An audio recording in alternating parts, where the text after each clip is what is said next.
À tous et merci d'être venus. Merci aux organisateurs en effet de nous avoir tous réunis et de pouvoir en effet discuter et parler écologie.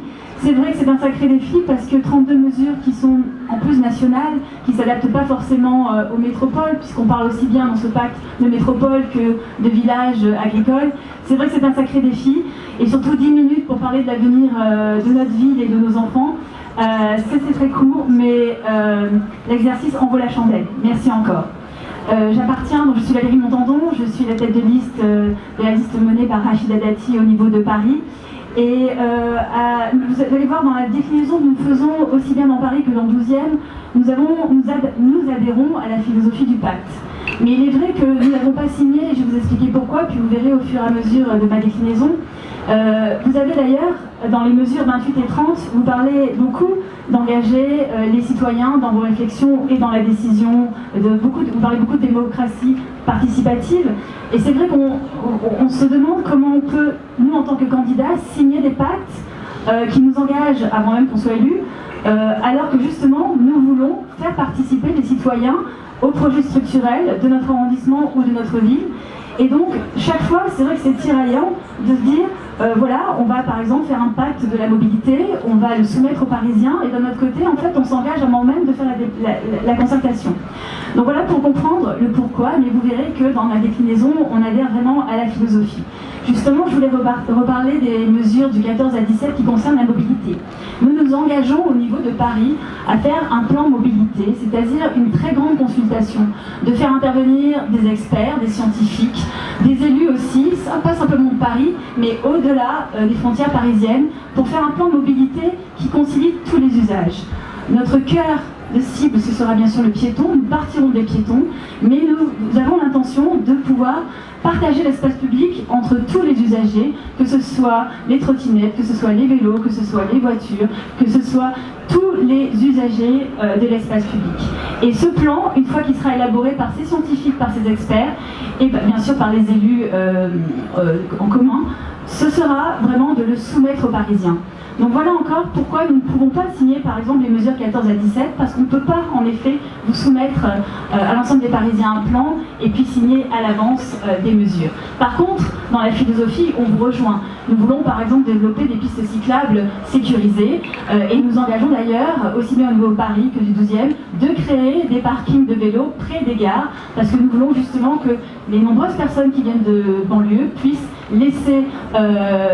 continuer leur trajet justement en vélo avec des gares des parkings près des gares.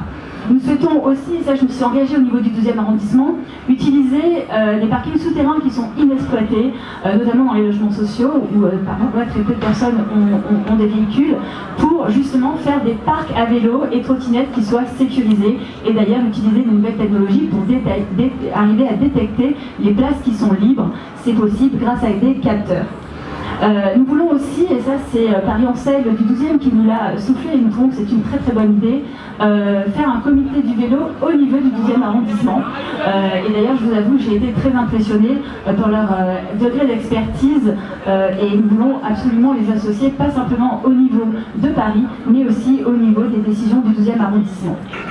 En ce qui concerne les mesures qui sont du 5 à 7 et de 10, qui concernent en fait l'alimentation et l'agriculture urbaine, il se trouve qu'à Bercy-Charenton, nous avions dès 2014 proposé un projet autour de la croissance verte et de l'agriculture urbaine. Donc vous voyez, c'était bien antérieur à cette mandature. Nous avions déjà en souci, avant même qu'il y ait tous les problèmes que nous avons vécus à la canicule dernière de l'été dernier, nous avions déjà martelé que nous voulions un espace qui soit dédié à l'agriculture urbaine et à la croissance verte. Et là, bien sûr, de nouveau, nous vous proposons cette thématique. En ce qui concerne toujours l'alimentation, dans les cantines, nous nous sommes engagés, aussi bien au niveau parisien que du 12e, de bien sûr favoriser les circuits courts, de faire en sorte aussi qu'il y ait dans les écoles des ateliers pour les enfants, pour les apprendre au bon comportement alimentaire et notamment les sensibiliser sur les fruits et les légumes de saison. Et aussi, nous nous sommes engagés que dans les écoles, il y ait, lorsque ce soit bien sûr possible, la création de potagers.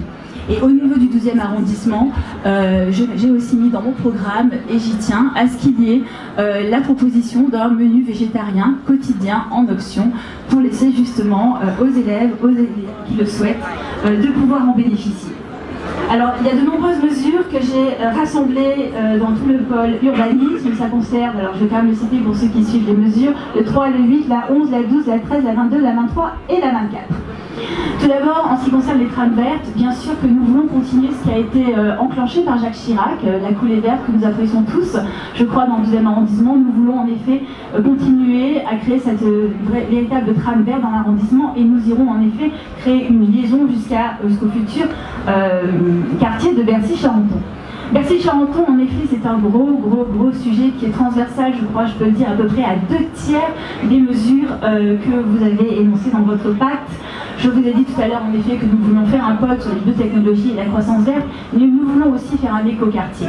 Moi, je crois vraiment qu'il est possible, sur cet endroit, de faire des bâtiments à taille humaine, des R+5, R+7, et vous savez à quel point on se mobilise contre le projet actuel de tours qui vont jusqu'à 180 mètres de haut. Pour nous, c'est quelque chose qui va vraiment à l'encontre de l'humain et du plan climat, et c'est pour ça que nous continuerons en effet à dénoncer fermement ce projet. Tout à l'heure, Clément a en effet évoqué les tunnels Barreau-le-Roi. Ce sont aussi un lieu magique qui me tient énormément à cœur. Je regrette que beaucoup d'entreprises aient dû partir parce qu'il y avait vraiment un écosystème magique à l'intérieur de ces tunnels qui utilise justement les atouts intrinsèques, c'est-à-dire la froideur naturelle. On a des activités de primeur, on a des activités d'œnologie qui permettent en effet d'utiliser la froideur naturelle. Et certaines entreprises qui ont d'ailleurs été délocalisées depuis, hélas, nous disent que là où elles se retrouvent, elles sont dans des entrepôts, elles dépensent énormément d'énergie. Alors oui, de grâce, utilisons, c'est un petit bijou, moi ça me fait penser à la halle Fraissinet, certains voulaient la détruire, aujourd'hui c'est un pôle technologique que personne ne voudrait remettre en cause. Et bien les tunnels c'est la même chose, sauf qu'ils sont tout-terrain, c'est vrai qu'ils sont un peu plus méconnus, et nous y portons en effet un projet autour de l'artisanat, autour aussi donc, comme je vous ai dit, de la gastronomie et de l'œnologie pour pouvoir utiliser justement la froideur des tunnels et toutes ses caractéristiques écologiques. Et puis bien sûr aussi un lieu plus festif parce que je pense qu'il y a besoin dans ce sens aussi. En ce qui concerne, tout à l'heure, je sais que Daniel Grégoire n'a pas du tout aimé le terme bétonisation, mais moi, oui, je l'assume. Je trouve qu'il y a des bétonisations et trop de constructions. On peut faire des constructions à Bercy-Charenton, ça reste une réserve foncière que nous allons tous, je pense, utiliser, certes de façon différente. Mais il faut aussi pouvoir créer justement un écoquartier. On s'y engage pour faire en sorte que ce lieu soit vraiment en adéquation avec le plan climat. Donc oui, trop de densification, je ne pourrais peut-être pas tous les citer, mais Garage Nation, Messagerie, Néther de Bergue, Moly-Charenton, tout ceci aurait pu être évité. Et Paul Valéry, vous avez dit tout à l'heure, Philippe, qu'il fallait vraiment qu'il y ait aussi l'exemple par la preuve. Et voilà, c'est un lieu où nous allons garder en effet les espaces verts, nous avons pu agir avec la région Île-de-France et nous allons pouvoir en effet faire une rénovation, mais en gardant les espaces de plein air. L'énergie, je vois qu'il me reste très peu de secondes. L'énergie, nous avons c'est normal. Nous avons en effet des propositions sur l'énergie verte, par exemple sur des éclairages que nous souhaiterons faire sur les stades et les équipements publics, aussi des éclairages en électroluminescence. Mais je crois que l'urgence dans cet arrondissement, comme dans tout Paris, c'est surtout pour l'instant être aux côtés des habitants qui luttent contre les pauses obligatoires des compteurs Linky. Là vraiment, je peux vous dire que je serai auprès de tous ces habitants qui pour l'instant sont assez délaissés et qui nécessitent en effet qu'on les aide pour au moins appliquer le droit de refus. En ce qui concerne aussi le soutien aux petits commerces, oui, moi je porte en effet le projet de créer des coopératives d'intérêt collectif qui permettront d'aider et de fédérer, de créer certaines énergies pour les petits commerces et notamment par exemple pour gérer le dernier kilomètre, pour gérer aussi tout leur projet de recyclerie ou de SS. Enfin pour la solidarité, là aussi, la monnaie locale, mais une monnaie locale qui serait vraiment fléchée pour les personnes démunies, pour leur permettre de résoudre et d'avoir accès à des besoins vitaux. La fracture numérique aussi, je pense qu'il faut développer dans les systèmes, dans les bagageries actuelles, un service pour aider justement à l'accès numérique pour ceux qui sont en exclusion, et la maison des voisins aussi. Et là, j'irai même plus loin que dans vos propositions.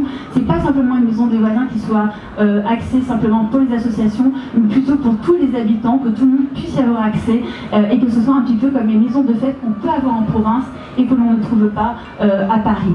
Donc vous l'avez compris, un programme décliné, mais surtout toujours fait en concertation pour que ces projets soient aussi vos projets. Merci.